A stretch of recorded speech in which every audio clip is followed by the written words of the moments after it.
Ya Allah sen mehribon, Allahu Allah. Seni deb qo'ydi bu jon, Allahu Allah.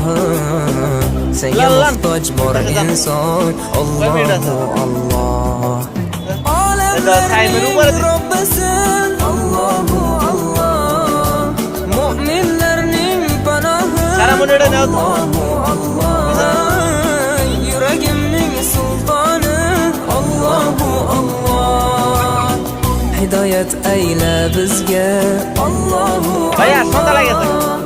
Panoh bo'l yurtimizga, Allahu Allah. Iymon ber qalbimizga, Allahu Allah. Allah meni dardimni, bu ohzorimni rahmayla kechirgin gunohlarimni. Qabul etgin mehribonim duo.